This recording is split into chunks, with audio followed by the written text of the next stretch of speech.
Good morning. நான் எந்திரிச்சோடனே first வேலையாக மெடிடேஷனை முடிச்சிடுவேன். ஏன்னா இதுதான் இருக்கிறதுலே சிம்பிள். பட் ஆனால் நான் அதிகமாக ப்ரொக்ராஸ்டினேட் பண்ணுறதும் கூட. அதுக்கப்புறம் ஸ்ட்ரெச்சிங். லிட்ரலாக 8 to 9 hours உட்காந்தே வேலை பார்க்கறதுனால நம்மளோட பாஸ்டர் ரொம்பவே ஒஸ்ட்டாக போயிடும். பட் ஆனால் நான் இன்னும் என்னோடய பாஸ்டரை கரெக்டாக மெயின்டைன் பண்ணுறதுக்கான முக்கியமான காரணம் நான் டெய்லி ஸ்ட்ரெச்சிங் பண்ணுறது தான்.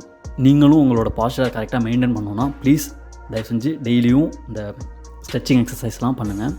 ஜஸ்ட்டு யூடியூப்பில் போய்ட்டு டெய்லி ஸ்ட்ரெச்சிங் எக்ஸசைஸ்னு போட்டிங்கன்னா நிறையா வரும். அதில் ஏதாவது ஒரு 5 எக்ஸசைஸை சூஸ் பண்ணி டெய்லி பண்ணிட்டே வாங்க. உங்களோட பாஸ்டர் செம்மையாக இம்ப்ரூவ் ஆகும். ஒரு சிலதெல்லாம் பார்க்க ரொம்பவே வியர்டாக இருக்கும், அட்ஜஸ்ட் பண்ணிக்கோங்க. அதுக்கப்புறம் பாடியை ஹைட்ரேட் பண்ணுறதுக்கு வாட்டரில் சால்ட்டு போட்டு குடிச்சிருவேன். சால்ட் முக்கியமாக நம்ம காலைல எழுந்திரிச்சோடனே வாட்டரில் சால்ட்டு போட்டு குடிக்கிறது ரொம்பவே முக்கியம். பிகாஸ் நம்ம பாடி செம்மையாக டீஹைட்ரேட் ஆகிருக்கும். நம்ம ஹைட்ரேட் பண்ணுறதுக்கு வாட்டரில் சால்ட்டு போட்டு குடிக்கிறோம். அது ஏன் நான் சால்ட்டு போட்டு குடிக்கிறேன்னா, முக்கியமாக வாட்டரில் சால்ட்டு போட்டு குடிங்க. பிகாஸ் நம்ம நிறைய மினரல்ஸை மிஸ் பண்ணிகிட்ருக்கோம். எந்திரிச்சு வித்தின் ½ an hour என்னோடய மார்னிங் ரொட்டீன்லாம் முடிச்சுட்டு நான் என்னோடய டீப் ஒர்க் செஷனில் போயிடுவேன். என்னோடய deep work session லிட்டலாக 6:30 to 9 o'clock வரைக்கும் இருக்கும். அதில் எனக்கு இம்பார்ட்டண்ட்டான என்னென்ன ஒர்க்லாம் இருக்கோ அதெல்லாம் முடிச்சிடுவேன். எதுக்கெல்லாம் ஃபோக்கஸ் அதிகமாக தேவைப்படுமோ அதெல்லாம் அந்த டீப் ஒர்க் செஷனில் நான் முடிச்சிடுவேன். அந்த டீப் ஒர்க் செக்ஷனில் நான் முக்கியமாக பண்ணுறதுனா ஸ்கிரிப்டிங் தான். பிகாஸ் அதுக்கு தான் எனக்கு ரொம்பவே ஃபோக்கஸ் தேவைப்படும். ஸோ அந்த டீப் ஒர்க் செஷனில் டிஸ்ட்ராக்ஷன் இல்லாமல் என்னோடய ஒர்க்கை முடிச்சிடுவேன். அதுக்கப்புறம் ஒரு 10 நிமிஷத்தில் பிரேக்ஃபாஸ்ட் அண்ட் லஞ்ச் ரெடி பண்ணிவிடுவேன். 10 நிமிஷத்தில் என்ன பண்ணுவீங்கன்னு கேட்டிங்கன்னா யூல் சி. லஞ்சுக்கு ஜஸ்ட்டு ஓட்ஸ், ப்ரோட்டீன் பவுடர், அதில் அந்த ஜிப்ஸா சீட்ஸ்னு சொல்லுவாங்கள்ல, அது போட்டு ஆஃபீஸில் மில்க் வரும், அதை போட்டு சாப்பிட்ருவேன். அதுதான் எனக்கு லஞ்ச். யாராவது ஓட்ஸை போய்ட்டு லஞ்சுக்கு எடுப்பாங்கன்னு கேட்டிங்கன்னா நான் எடுப்பேன். ஏன்னா நான் ஒர்க் அவுட் முடித்ததுக்கப்புறமே லஞ்ச் எடுக்கிறதுனால என்னோடய லஞ்சில் தான் எனக்கு ப்ரோட்டீன் நிறையா இருக்கும். ஸோ அதனால் ஒர்க் அவுட்டுக்கு அப்புறம் அந்த ப்ரோட்டீன் அதிகமாக எடுத்தோன்னா மசிலில் ப்ரோட்டீன் அப்சார்ப்ஷன் நல்லாயிருக்கும். ஸோ அதனால தான் நான் லஞ்சுக்கு இந்த ஓட் மீல் எடுக்கிறேன். நம்மலாம் என்ன பண்ணாலும் அதுக்கு பின்னாடி பல காரணம் இருக்கும். நல்லா இருக்குமான்னு கேட்டிங்கன்னா கண்டிப்பாக அந்தளவுக்கு நல்லாலாம் இருக்காது. பட் வேறு வழி இல்லை. கம்மி டைமில் ஒரு ஹெல்த்தியான மீல் ரெடி பண்ணணும்னா எனக்கு தெரிஞ்சது தான். உங்களுக்கு தெரிஞ்ச எதுவும் இருந்துச்சுன்னா கமெண்ட்டில் சொல்லுங்கள். பிரேக்ஃபாஸ்ட்டுக்கு ஜஸ்ட் இந்த ஊற வச்ச பச்சைப்பயிறு, முந்திரி, பாதாம் தான். அது கூட குக்கும்பரும் எடுத்துப்பேன். பட் இன்றைக்கி இல்லை, வாங்க மறந்துட்டேன். இதுதான் என்னோடய பிரேக்ஃபாஸ்ட் டெய்லியும். நான் டெய்லியும் இதே சாப்பிட்றதுனால ஆஃபீஸில் எல்லோரும் கொஞ்சம் என்ன வியர்டாக பார்ப்பாங்க. பட் ஹெல்த்தியாக சாப்பிட்டா கூட வியர்டாக பார்க்குறாங்க எல்லோரும். இப்போ என்ன பண்ணுறது? அப்புறம் அப்படியே குளிச்சுட்டு ஆஃபீஸ்க்கு ரெடி ஆக வேண்டியதான். அப்புறம் அப்படியே கொஞ்சம் க்ரியேட்டின் எடுத்துகிட்டு டட்டா. தயவு செஞ்சு நீங்கள் இந்த பர்ஃப்யூம்லாம் யூஸ் பண்ணலன்னா தயவு செஞ்சு யூஸ் பண்ணுங்கள். உங்களுக்கு மட்டும் இல்லை, சுற்றி இருந்தவங்களுக்கு நல்லது. அதுக்கப்புறம் அப்படியே ஆஃபீஸ் கிளம்பி போயிட்டு என் மூஞ்சை பார்த்தாலே தெரியும் I am not fit to be 9 to 5. இருந்தாலும் இப்போதைக்கு வேறு வழி இல்லை, போய் தான் ஆகணும். ஆஃபீஸில் என்ட்ரான உடனே ஃபஸ்ட்டு போகிறது ரெஸ்ட் ரூம் தான். ஏன்னா அது ஸ்கூல்லேருந்தே பழகிடுச்சு. ஸ்கூல்லேயும் சரி, காலேஜ்லேயும் சரி, ஆஃபீஸ்லேயும் சரி, ஃபஸ்ட்டு போகிறது ரெஸ்ட் ரூம் தான். என்ன பண்ணுறது, பழகிடுச்சு. அப்புறம் அப்படியே போயிட்டு ஆப்போசிட்டில் என்னோடய க்ரஷ் இருப்பா. அப்படியே சைட் அடிச்சுட்டு பிரேக்ஃபாஸ்ட்டை முடிச்சுட்டு, நல்ல வேலை அன்னைக்குன்னு பார்த்து இல்லைனா கண்டிப்பாக வீடியோ எடுத்துருக்க முடியாது. அப்புறம் அப்படியே கொஞ்சம் நேரம் ஒர்க் பண்ணிவிட்டு அப்புறம் அப்படியே ஓட்ஸில் மில்க்கு போட்டு ஊற வச்சுட்டு ஜிம்முக்கு கிளம்பிடுவேன். ப்ரீ ஒர்க் அவுட்டாக கொஞ்சம் பிளாக் காஃபி எடுத்துப்பேன். Importantly without sugar. கண்டிப்பாக நல்லா இருக்காது, பட் எனக்கு பழகிடுச்சு. ஆஃபீஸ்க்கு எக்ஸைட்மெண்ட்டோடு போகிறதுக்கான 2 காரணம். 1 பொண்ணுங்களை சைட் அடிக்கிறதுக்கு, 2வது ஜிம்மு. அப்புறம் அப்படியே ஜிம் க்ளோத்லாம் போட்டு காஃபியை குடிச்சிட்டு போயிட்டு ஃபுல் பவரோட ஒர்க் அவுட்லாம் க்ரஷ் பண்ண வேண்டியதான். இன்றைக்கி மண்டே, செஸ்ட் டே. நான் ஒரு நாளைக்கு ஒரு மசில் தான் ட்ரெயின் பண்ணுறேன். பிகாஸ் அதுக்கு தான் எனக்கு டைம் கரெக்டாக இருக்கும். நான் இப்போதைக்கு ப்ரோ ஸ்ப்ளிட் தான் ஃபாலோ பண்ணிகிட்ருக்கேன். ஒரு நாளைக்கு ஒரு மசில் குரூப் தான் ட்ரெயின் பண்ணுவேன். அதுக்கு தான் எனக்கு டைமும் கரெக்டாக இருக்கும். இன்றைக்கி மண்டே, ஸோ செஸ்ட் டே. நம்ம ஒர்க் அவுட் பண்ணையில் ரொம்பவே முக்கியமான விஷயம் மைண்ட் மசில் கனெக்ஷனோட பண்ணணும். அதுதான் நம்ம ஒர்க் அவுட் பண்ணையில் ரொம்பவே முக்கியமான விஷயம். Upper chest, lower chest, middle chest 3ஐயும் டார்கெட் பண்ணி ஒவ்வொரு மசிலுக்கும் 3 செட்டு போட்டு ப்ளஸ் ஒரு ட்ராப் செட் போட்டு ஒர்க் அவுட்டை முடிச்சுப்பேன். அப்புறம் அப்படியே போயிட்டு மிரரில் மசில்லாம் அப்படியே பம்ப் ஆகிருக்கும். அப்படியே கொஞ்சம் நேரம் பார்த்து ஜாலியாக இருக்கும். அப்படியே பார்த்துட்டு டைம் ஆகிடும். ஸோ அப்புறம் அவசரமாக அப்படியே கிளம்பி ஓட வேண்டியதான். அப்புறம் போயிட்டு அந்த ஓட் மீலை சாப்பிட்டுட்டு ஒர்க்கை ஸ்டார்ட் பண்ணிவிடுவேன். அப்புறம் அப்படியே ஆஃபீஸ்ட்டு வந்தால் செம்ம டயர்டாக இருக்கும். அப்படியே படுத்து தூங்கணும் போல் இருக்கும். But no way.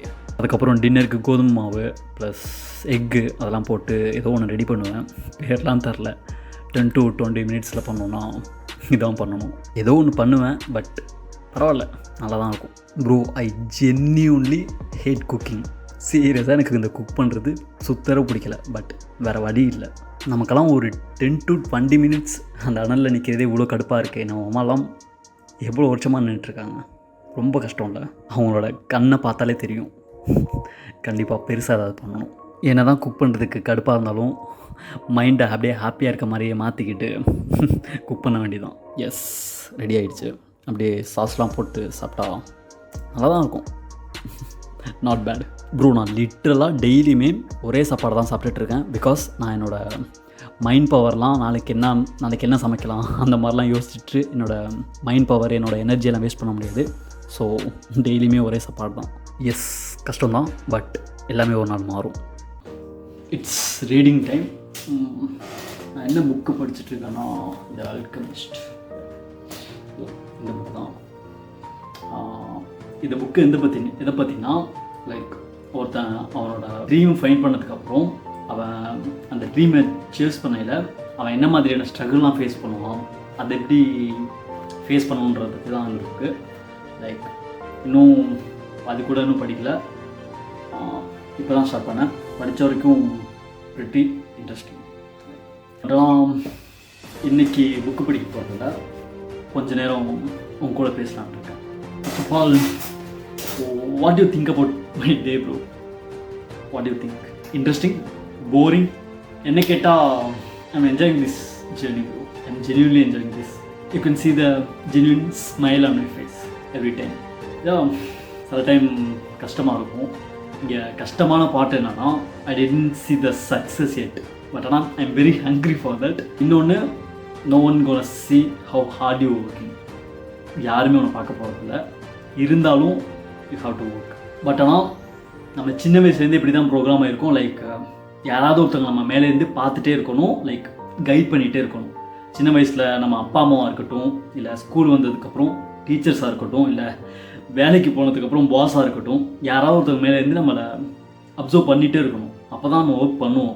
பட் ஆனால் நீங்கள் உங்களோட ட்ரீமை சேஸ் பண்ண ஆரம்பித்ததுக்கப்புறம், இல்லை ஆண்டர்ப்ரனர்ஷிப்னு வந்ததுக்கப்புறம், you have to work all by yourself. யாருமே உங்களை பார்க்க போகிறது மேலேருந்து லிட்ரலி எல்லாமே நீங்கள் தான் பண்ணிக்கணும். யாருமே உங்களுக்கு கைட் பண்ண போகிறதில்ல. யாருமே நீ இதை பண்ணு அதை பண்ணு எதுவுமே சொல்ல போகிறதில்ல. எல்லாமே நீங்களாக பிளான் பண்ணி நீங்களாக பண்ணணும். இதுதான் இங்கே ஹார்டஸ்ட் பார்ட் ப்ரோ. நீ உன்னோட ட்ரீமை சேஸ் பண்ண ஆரம்பித்ததுக்கப்புறம் நீ நிறையவே ஒர்க் பண்ண வேண்டியது இருக்கும். And it will take so much time. இது ரொம்பவே டைம் எடுத்துக்கும். பட் ஆனால் மோஸ்ட் ஆஃப் த பேர் இங்கே தான் குவிட் பண்ணிவிடுவாங்க. Because it's take time. But ஆனால் ஆல் டேக் டைம் ப்ரோ. எல்லாமே டைம் எடுத்துக்கும். ஏன்னா யாராலுமே கன்சிஸ்டண்ட்டாக ஹார்ட் ஒர்க் பண்ண முடியாது. எல்லாருக்கும் தேவையானலாம் இன்ஸ்டன்ட் சக்ஸஸ், உடனே சக்ஸஸ் ஆகும். பட் ஆனால் it will never gonna happen. நான் இதை ஸ்டார்ட் பண்ணி நான் என்னோடய ஃப்ரெண்ட்ஸ்கிட்ட பேசலையாக இருக்கட்டும், இல்லை நான் என்னோட எடிட்டர்கிட்ட பேசலையாக இருக்கட்டும், எல்லோரும் சொல்கிற ஒரே வார்த்தை, குவிட் பண்ணிடாதடா. Do you think I will quit? No fucking way bro. என்னோடய ஆம்பிஷன் லைக் ரொம்பவே பெருசு, ஸோ பிக். பட் ஆனால் நான் குவிட் பண்ணவே மாட்டேன். I will never quit ever. உங்களுக்கும் அதே தான் சொல்கிறேன். சக்ஸஸ்ன்றதெல்லாம் உடனே கிடச்சிடாது. Like you have to wait for that. நான் இன்னும் சக்ஸஸ்லாம் ஆகலை, பட் நான் அந்த ஜேர்னியில் இருக்கேன். உங்களுக்கும் சரி, லைக் உங்களையும் அந்த ஜேர்னியில் எடுத்துகிட்டு போகணும்னு நினைக்கிறேன். லைக் இதுதான் நான் கற்றுக்க வேண்டியது நிறைய இருக்குது. கண்டிப்பாக கற்றுப்பேன். உங்களுக்கும் டீச் பண்ணுறேன். All the best.